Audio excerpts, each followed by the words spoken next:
ಯಾರ ಬಗ್ಗೆನೋ ತೀರ್ಪು ಕೊಡೋಕ್ಕೋ ಯಾರ ಬಗ್ಗೆನೋ ಆರೋಪ ಹೊರಿಸೋಕ್ಕೋ ನಾವಿಲ್ಲ. ಕಾನೂನಾತ್ಮಕ ಅಂಶಗಳೇನು ಬರ್ತವೆ ಒಬ್ಬ ವ್ಯಕ್ತಿ ವಿಚಾರಕ್ಕೆ ಸಂಬಂಧಪಟ್ಟಂತೆ, ಆರೋಪಿ ವಿಚಾರದಲ್ಲೂ ಅಷ್ಟೇ, ಸಂತ್ರಸ್ತನ ವಿಚಾರದಲ್ಲೂ ಅಷ್ಟೇ, ಒಬ್ಬ ಸತ್ತು ಹೋಗಿರೋ ಮನುಷ್ಯನ ಪರವಾಗಿಯೂ ಅಷ್ಟೇ ಇಲ್ಲಿ ತೀರ್ಪು ಕೊಡೋಕ್ಕೆ ನಾವಿಲ್ಲ. ಆದರೆ ಒಬ್ಬ ಮನುಷ್ಯ ಡಿಫೆನ್ಸ್ ತಗೊಳ್ಬೇಕು ಅಂತ ನಿಂತ್ಕೊಂಡಾಗ ಅವನಿಗೆ ನೆರವಾಗಬಲ್ಲ ಕಾನೂನಾತ್ಮಕ ಅಂಶಗಳು ಯಾವುದು ಅಂತ ಹೇಳಿ ನಾವು ಮಾತಾಡ್ತಾ ಇದ್ದೀವಿ. ಲೋಹಿತ್, ನಾನು ನಿಮ್ಮ ಹತ್ರ ಬರ್ತಾ ಇದ್ದೀನಿ. ಈಗ ನನ್ನ ಪ್ರಶ್ನೆ ಇಷ್ಟನೇ. ಒಂದು, ಈ ಅಪಹರಣ ಅಂತ ಬಂದಾಗ ಅದನ್ನು ನಾವು ನ್ಯಾಯಾಧೀಶರಿಗೆ ಬಿಟ್ಬಿಡೋಣ. ಇದರಲ್ಲಿ ಅವ್ರೇನು ವಾದ ಮಾಡ್ತಾರೋ ಇವರೇನು ವಾದ ಮಾಡ್ತಾರೋ ಬಿಟ್ಬಿಡೋಣ.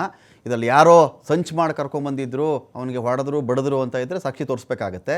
ರಘು ನನಗೆ ಗೊತ್ತಿರೋ ಪ್ರಕಾರ ಡ್ರೈವರ್ ಸೀಟ್ ಪಕ್ಕದಲ್ಲಿ ಕೂತಿದ್ದ. ಟೋಲ್ ಗೇಟಲ್ಲಿ ಆ ಎಟಿಯೋಸ್ ಕಾರ್ ಪಾಸ್ ಆಗಿರೋ ಪ್ರಕಾರ ಕಿಡ್ನ್ಯಾಪ್ ಮಾಡೋರು ಕೈ ಕಾಲು ಹಿಡ್ಕೊಂಡಿರ್ತಾರೆ ಸ್ವಾಮಿ, ಹಿಂದೆ ಬಲವಾಗಿ ಹಿಡ್ಕೊಂಡು ಕೂತಿರ್ತಾರೆ, ಬಾಯಿ ಅದುಮ್ಕೊಂಡಿರ್ತಾರೆ.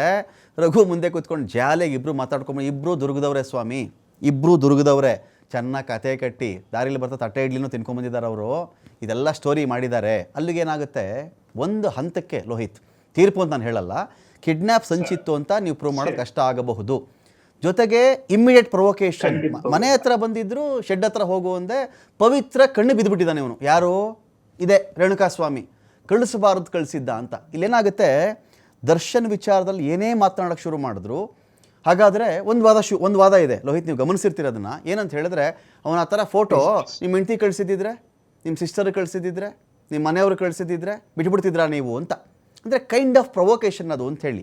ಅದಕ್ಕೆ ಮರ್ಡರ್ ಮಾಡಿ ನಾನು ಜಯಿಸ್ಕೊಳ್ತೀನಿ, ಅದರ್ಸ್ ಅ ಡಿಫ್ರೆಂಟ್ ಇಶ್ಯೂ. ಪ್ರಶ್ನೆ ಏನು ಅಂತ ಹೇಳಿದ್ರೆ, ರೇಣುಕಾಸ್ವಾಮಿ ಅದನ್ನು ಕಳಿಸಿದ್ದ ಅನ್ನೋದಕ್ಕೆ ನಮ್ಮ ಯಾರ ಬಳಿ ಸಾಕ್ಷಿ ಇಲ್ಲ. ಇಲ್ಲಿ ಯಾವಾಗ ದರ್ಶನ್ ಹೊಡೆದ ಸಾಯಿಸ್ಬಿಟ್ಟ ಅಂತ ಹೇಳಿದ ತಕ್ಷಣ ಏನು ಮಾತಾಡ್ತಾರೆ, ಆಗ ರೇಣುಕಾಸ್ವಾಮಿ ಮಾಡಿ ಸರಿನಾ ಅಂತಾರಲ್ಲ. ರೇಣುಕಾಸ್ವಾಮಿ ಮಾಡಿ ಸರಿ ಅನ್ನೋಕ್ಕೆ ಯಾರ ಬಳಿ ಏನು ಪ್ರೂಫ್ ಇದೆ ಅದು ಬೇರೆ ವಿಚಾರ. ಪ್ರೊವೊಕೇಶನ್ ಇಲ್ಲ.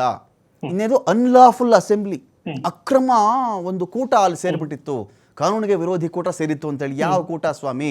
ಫ್ರೆಂಡ್ಸ್ ಊಟ ಮಾಡೋತ್ತಪ್ಪ, ಶೆಡ್ಗೆ ಬರೋತ್ತಪ್ಪ, ನನಗೆ ಪ್ರೈವಸಿ ಇಲ್ಲ ಸ್ವಾಮಿ, ನಾನು ಎಲ್ಲ ಆಚೆ ಹೋದ್ರು 1000 ಜನ ಬರ್ತಾರೆ, ಹಂಗಾಗಿ ನಾನು ಹಾಳಾದವನು ಆ ಶೆಡ್ಗೆ ಹೋಗಿ ಅವಾಗ ಊಟ ಮಾಡ್ತೀನಿ, ಫ್ರೆಂಡ್ಸ್ ಅಲ್ಲೇ ನಾವು ಸೇರೋದು, ಅಲ್ಲಿ ಯಾರಿಗೂ ಗೊತ್ತಾಗಲ್ಲ ಅಂತ ನಾವು ಇದ್ದೀವಿ.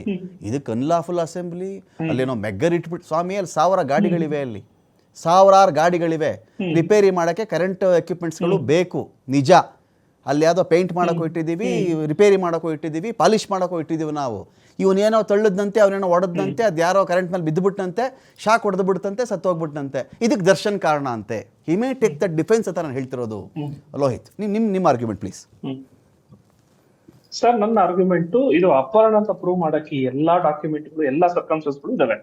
ಈಗ ಮಂಜುನಾಥ್ ಸಾಹೇಬ್ ಹೇಳಿದ್ರು, ಮೈನರ್ ನ ಚಾಕ್ಲೇಟ್ ಕೊಟ್ಟು ಕರ್ಕೊಂಡು ಹೋಗ್ಬೋದು, ಆದ್ರೆ ಈತ ಒಬ್ಬ ವಯಸ್ಸು ಬಂದಿರುವಂತವನು ಮೆಡಿಕಲ್ ಶಾಪ್ ಓನರ್.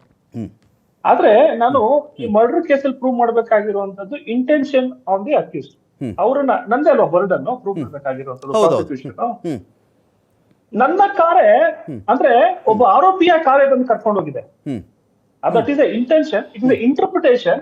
ಆತನ ಪುಸ್ಲಾಯಿಸಿ ಕರ್ಕೊಂಡು ಹೋಗಿರೋದು ಆಗ್ಲಿ, ಅಲ್ಲಿಂದಲೂ ಕಿಡ್ನಾಪ್ ಮಾಡಕ ತಗೊಂಡ್ಬಿಡಿ ನೀವು.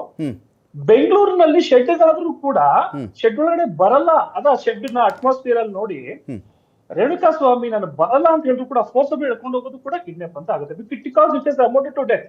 ಅಥವಾ ಆ ಶೆಡ್ ನೋಡಿ ರೇಣುಕಾಸ್ವಾಮಿ ಶೆಡ್ ಇಷ್ಟೇನಾ, ಇದೆಲ್ಲ ಏನು ಇಲ್ಲ ಅಂತ ಅನ್ಸಿದ್ರೆ ಅವನು ಮಗುಗಿಂತ ಕಮ್ಮಿ ಆದ. ಚಾಕ್ಲೇಟ್ ಕೊಟ್ಟು ಕರೋಣ ಮಗುಕ್ಕಿಂತ ಅವ್ನ ಮೆಂಟಾಲಿಟಿ ಕಮ್ಮಿ ಇದೆ. So we can not judge that. ಅಂದ್ರೆ ಆತನ ಅಭಿಮಾನ ಅಷ್ಟು ದೊಡ್ಡದಿತ್ತೇನೋ, ಅಥವಾ ಇವರು ಅವರಿಗೆ ಸುಳ್ಳು ಹೇಳಿ ಕರ್ಕೊಂಡ್ ಬಂದ್ರೇನೋ. ಸಿ ಫಾರ್ ಎಕ್ಸಾಂಪಲ್, ಇನ್ನ ಬೆಟರ್ ಅಂಡರ್ಸ್ಟ್ಯಾಂಡಿಂಗ್ ನಾನು ಹೇಳಕ್ ಏನಂತೀನಿ ಅಂದ್ರೆ, ರೇಪ್ ಅಂದ್ರೆ ಅಲ್ಲಿ ಫೋರ್ಸ್ ಹಿಡ್ಕೊಂಡು ಮಾಡೋಂಥದ್ದೇ ಬರೀ ರೇಪ್ ಅಂತ ನಮ್ ಕಾನೂನು ಹೇಳಿಲ್ಲ. ಆಮೇಶಗಳನ್ನ ತೋರಿಸ್ಕೊಂಡು ಮಾಡಿದ್ರು ಕೂಡ ರೇಪ್ ಅಂತಾನೆ ಹೇಳಿ. ಸೊ ಹಾಗೆ it is like you can interpret anyway, ಯಾರು ಅವರ ಒಂದು ಇದರಲ್ಲಿ ಇಂಟರ್ಪ್ರಿಟ್ ಮಾಡೋದು. ಹಾಗಾಗಿ ಇಲ್ಲಿ ಅವನ್ನ ಕರ್ಕೊಂಡ್ ಬರ್ಬೇಕಂದಾಗಿರುವಂತ ಪ್ರಿಪರೇಷನ್ ಏನಿತ್ತು, ಇವ್ರು ಕಾರ್ ಕಳ್ಸಿರುವಂತದ್ದು, ಅದಾದ ಮೇಲೆ ಆತನ ಕರ್ಕೊಂಡ್ಬಂದು ಸಾಯಿಸಿರುವಂತದ್ದು, ಅದು ಮೋಟಿವ್ ಆಗಿರುತ್ತೆ. ಸೊ ಈ ಕರ್ಕೊಂಡ್ ಬರೋದನ್ನೇ ಕಿಡ್ನಾಪ್ ಅಂತ ನಾವು ಪರಿಗಣಿಸಬಹುದು ಅನ್ನೋದು ನಮ್ಮ ವಾದ. ಸೊ ಆ ರೀತಿ ಆಗುತ್ತೆ. ಆಮೇಲೆ ಶೆಡ್ ಅಲ್ಲಿ ನಾನ್ ಕುತ್ಕೊಂತೀನಿ ಮಾಡ್ತೀನಿ ಇವೆಲ್ಲ ವಾದ ಮಾಡ್ಬೋದು, ಬಟ್ ಅದಕ್ಕೆ ಪೂರಕವಾಗಿ ಸರ್ಕಮ್ಸ್ಟೆನ್ಷಿಯಲ್ ಎವಿಡೆನ್ಸ್ ನಿಮ್ಗೆ ಏನಾದ್ರು ಕೊಡಕ್ ಆಗತ್ತಾ ಅಕ್ಯೂಸ್ಡ್ಗೆ? No, we cannot give. ಪೊಲೀಸರು 145, 160, 170 ಸರ್ಕಮ್ಸ್ಟೆನ್ಸಸ್ ಎವಿಡೆನ್ಸ್ ಫೋರೆನ್ಸಿಕ್ ಲ್ಯಾಬ್ಗಳನ್ನ ತಗೊಂತಿರೋದು ಏನಕ್ಕೆ ಅಂದ್ರೆ ಇಂತ ಒಂದು ವಾದಗಳು ಬಂದಾಗ ನಾನು ಬರೀ ವಾದ ಮಾಡಿದ್ರೆ ಎರಡು ವಾದಗಳಾಗಿ ಎಂಡ್ ಆಗ್ತವೆ. ಆದ್ರೆ ನಾನು ಫೋರೆನ್ಸಿಕ್ ಲ್ಯಾಬ್ ರಿಪೋರ್ಟ್ಗಳು ಕೊಟ್ಟಾಗ ಈ ದೇಶದಲ್ಲಿರುವಂತಹ ತಂತ್ರಜ್ಞಾನಗಳನ್ನ ಬಳಸಿ ಅದನ್ನ ಅಫರ್ಮೇಟಿವ್ ಅಂತ ಪ್ರೂವ್ ಮಾಡಿದಾಗ ಈ cannot escape the burden is lies on me.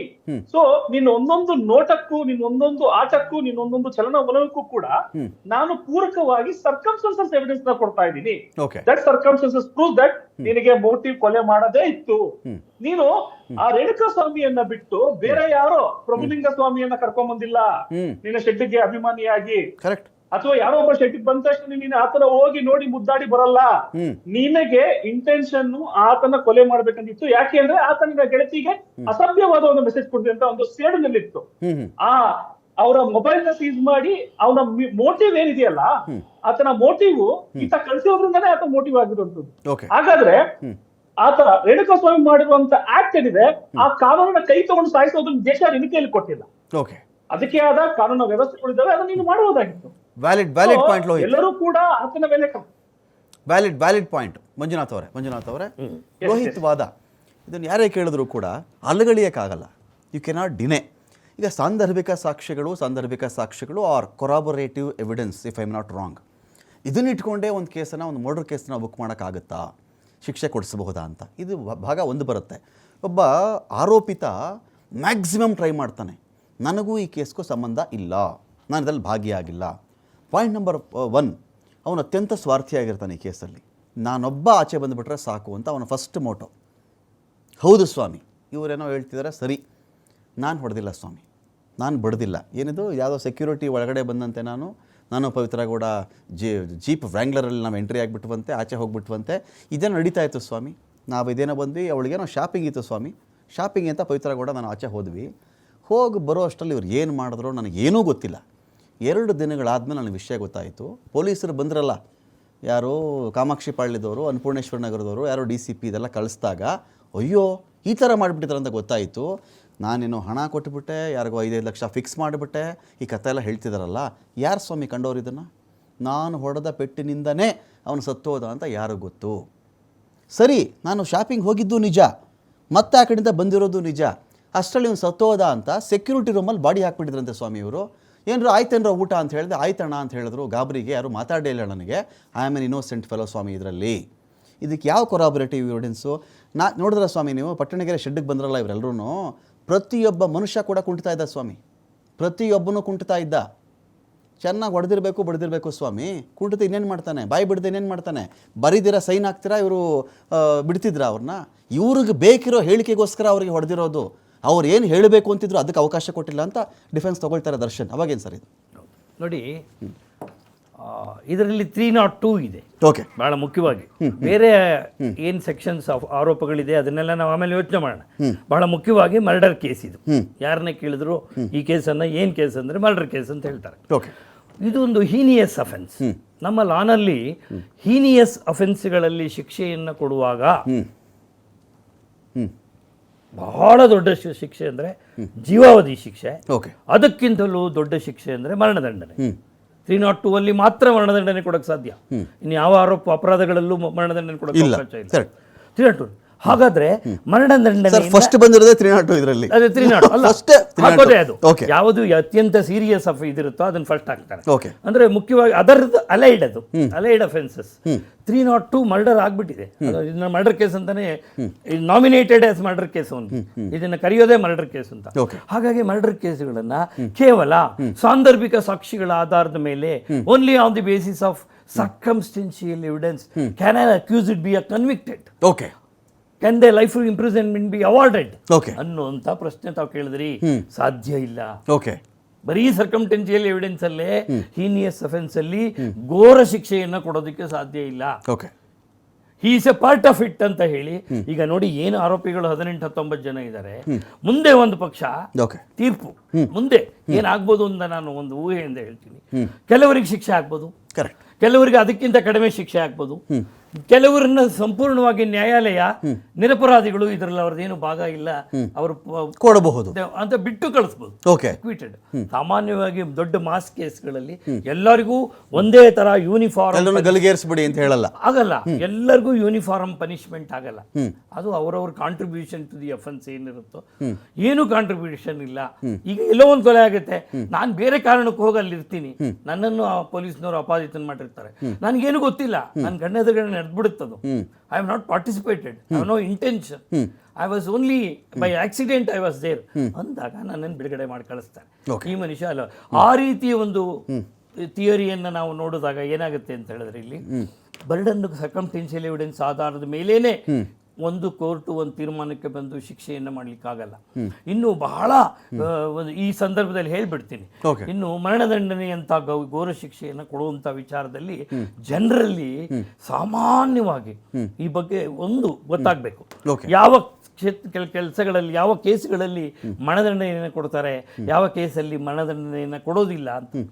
ಮರಣದಂಡನೆಯನ್ನು ಕೊಡೋದಕ್ಕಿರುವಂತಹ ಒಂದು ವೇದವಾಕ್ಯ ಅಂದರೆ only in the rarest of rare cases ಅನ್ನೋದು ಥಿಯರಿ. ಅತ್ಯಂತ ವಿಶೇಷವಾಗಿರಬೇಕು. ಹಾಗಾದ್ರೆ ಹೇಗೆ, ಯಾವುದನ್ನ ತೀರ್ಮಾನ ಮಾಡೋದು? ಅದು ನ್ಯಾಯಾಧೀಶರ ವಿವೇಚನೆಗೆ ಬಿಟ್ಟಂತ ವಿಚಾರ. ಅವ್ರಿಗೇನಾದ್ರೂ and he should also follow the precedents. ಈ ಹಿಂದೆ ಎಂತಹ ಕೇಸುಗಳಲ್ಲಿ ಮರಣದಂಡನೆಯನ್ನು ಕೊಟ್ಟಿದ್ದಾರೆ, ಇದು ಅಂಥದೇ ಕೇಸಿನ ಒಂದು ರೀತಿಯಲ್ಲಿ ಆಗಿದೆ, ಅದಕ್ಕೆ ನಾನು ಮರಣದಂಡನೆಯನ್ನು ಕೊಡ್ತಾ ಇದ್ದೀನಿ ಅನ್ನುವಂಥ ರೀಸನಿಂಗ್ ಕೊಟ್ಟು ಅವರು ಮರಣದಂಡನೆಯನ್ನು ಕೊಡಬೇಕಾಗುತ್ತೆ. ಇಲ್ಲ ಅಂದ್ರೆ ಸಾಮಾನ್ಯವಾಗಿ ಜೀವಾವಧಿ ಶಿಕ್ಷೆಯನ್ನ ಕೊಡ್ತಾರೆ. ರೇರೆಸ್ಟ್ ಆಫ್ ರೇರ್ ಕೇಸಸ್ ಅಂತ ಬರುವಂತ ಕೇಸುಗಳಲ್ಲಿ ಅದು ನ್ಯಾಯಾಧೀಶರ ವಿವೇಚನೆಗೆ ಬಿಟ್ಟಿರುತ್ತೆ. ಅದನ್ನ ಈ ಹಿಂದೆ ಕೊಟ್ಟಿರ್ತಕ್ಕಂಥ ಕೇಸುಗಳಲ್ಲಿ, ಮರಣದಂಡನೆಯನ್ನು ಕೊಟ್ಟಿರ್ತಕ್ಕಂಥ ಕೇಸುಗಳಲ್ಲಿ ನ್ಯಾಯಾಲಯಗಳು, ಸರ್ವೋಚ್ಚ ನ್ಯಾಯಾಲಯಗಳು ಏನು ಮಾರ್ಗದರ್ಶಿಗಳನ್ನು ಸೂಚಿಸಿದೆ ಅದರ ಆಧಾರದ ಮೇಲೆ ಮರಣದಂಡನೆಯನ್ನು ಕೊಡುವಂಥದ್ದು. ಹಾಗಾಗಿ ಇಲ್ಲಿ ತಾವೇನು ಹೇಳಿದ್ರೆ ಕೇವಲ ಸರ್ಕಮ್ಸ್ಟೆನ್ಷಿಯಲ್ ಎವಿಡೆನ್ಸ್ ಮೇಲೆ ಕೊಡ್ಬೋದಾ ಅಂದರೆ ಸಾಧ್ಯ ಆಗೋದಿಲ್ಲ. ಪೊಲೀಸಿನವರು ಡೈರೆಕ್ಟ್ ಎವಿಡೆನ್ಸ್ ಅನ್ನು ಕೂಡ ಹಾಜರುಪಡಿಸಬೇಕಾಗಿ ಬರುತ್ತೆ. ಫೈನ್. ಹಾಗಾದ್ರೆ ಈಗ ನೆಕ್ಸ್ಟ್ ಪಾರ್ಟ್ ಬರೋದು, ಒಂದು ಮಾಫಿ ಸಾಕ್ಷಿ, ಹೊಡೆದ್ರು ಬಡಿದ್ರು ಅವ್ನು ಬಾಯ್ಬಿಟ್ಟ ಸ್ವಾಮಿ ಅಂತ ಹೇಳಬಹುದು. ವಿಡಿಯೋ ಕಥೆ ಏನು ಸ್ವಾಮಿ? ಇಲ್ಲಿ ಇತ್ತೀಚೆಗೆ ಇದ್ರ ವಿಡಿಯೋ ಬಗ್ಗೆ ನಾವು ಬಹಳ ಕೇಳ್ತಾ ಇದ್ದೀವಿ. ವಿಡಿಯೋ ಇದ್ದಂತೆ ಕೆಲವರು ಇದನ್ನು ಗ್ರೂಪ್ಗಳಿಗೆ ಹಂಚಿಬಿಟ್ಟಿದ್ದಾರಂತೆ. ಇದನ್ನು ಕೆಲವರು ಮೊಬೈಲ್ನ ನಾಶ ಮಾಡಿದ್ದಾರಂತೆ, ಕೆಲವರು ಮೊಬೈಲ್ ಫೋನಲ್ಲಿರ್ತಕ್ಕಂಥ ಡೇಟಾನ ಡಿಲೀಟ್ ಮಾಡಿದ್ದಾರಂತೆ. ಡೇಟಾ ರಿಟ್ರೀವ್ ಮಾಡಬಹುದು. ರೇಣುಕಾಸ್ವಾಮಿ ಮೊಬೈಲೇ ಹಾಕ್ಬಿಟ್ರಲ್ಲ ಸ್ವಾಮಿ, ಎಂಥ ಡೇಟಾ ತೆಗೆದು ಬಿಡ್ತೀರಾ ನೀವು? ಒಂದು ಪ್ರಶ್ನೆ ಇದೆ. ಏನಾಗುತ್ತೆ ಇಲ್ಲಿ, ರೇಣುಕಾಸ್ವಾಮಿಯ ಸಿಮ್ನ ಡ್ಯೂಪ್ಲಿಕೇಟ್ ಸಿಮ್ಗೋಸ್ಕರ ಅಪ್ಲೈ ಮಾಡ್ತಾರೆ. ಡ್ಯೂಪ್ಲಿಕೇಟ್ ಸಿಮ್ ಸಿಗುತ್ತೆ. Based on that sim or that number ಏನು ಮಾಡ್ತಾರೆ, ಒಂದು ಮೊಬೈಲ್ಗೆ ಇನ್ಸರ್ಟ್ ಮಾಡ್ತಾರೆ. ಆ ಸಿಮ್ ಕಾರ್ಡನ್ನು ಇನ್ಸರ್ಟ್ ಮಾಡಿದ ಮೇಲೆ ಡೇಟಾ ರಿಟ್ರೀವ್ ಶುರುವಾಗುತ್ತೆ. ನಿಮ್ಗೆ ಆ ನಂಬರ್ ಇಟ್ಕೊಂಡೆ, IMEI ನಂಬರ್ ಇಟ್ಕೊಂಡ್ರು ಕೂಡ ನಿಮಗೆ ಯಾರ್ಯಾರ ಕರೆ ಹೋಗಿತ್ತು ಏನು ಕತೆ ರಿಟ್ರೀವ್ ಮಾಡಬಹುದು. ರೇಣುಕಾಸ್ವಾಮಿ ಮೊಬೈಲಲ್ಲೂ ವಿಡಿಯೋ ಮಾಡಿದ್ದಾರೆ ಅಂತ ಒಂದು ಮಾಹಿತಿ ಇದೆ. ಆ ವಿಡಿಯೋ ಕಥೆ ಏನಾಗುತ್ತೆ, ಡೇಟಾ ಎಲ್ಲವೂ ವಾಟ್ಸಪ್ ಚಾಟು, ವಾಟ್ಸಪ್ ಕಾಲ, ಇನ್ನೊಂದು ಭಾಗ ಯಾವುದೋ ಒಂದು ವೆಬ್ ಆ್ಯಪನ್ನು ಡೌನ್ಲೋಡ್ ಮಾಡಿಕೊಂಡು ಕೂಡ ಇವರು ಕರೆ ಮಾಡಿದ್ದಾರೆ, ಮಾಹಿತಿ ಕೊಟ್ಟಿದ್ದಾರೆ ಅಂತ ಒಂದು ಮಾಹಿತಿ. ಫೊರೆನ್ಸಿಕ್ ಕಥೆ ಏನು, DNA ಟೆಸ್ಟ್ನ ಕಥೆ ಏನು, ಇದ್ರ ಬಗ್ಗೆನೂ ಕೂಡ ಇಂಪಾರ್ಟೆಂಟ್ ಚರ್ಚೆ ಮಾಡಲಿಕ್ಕಿದೆ.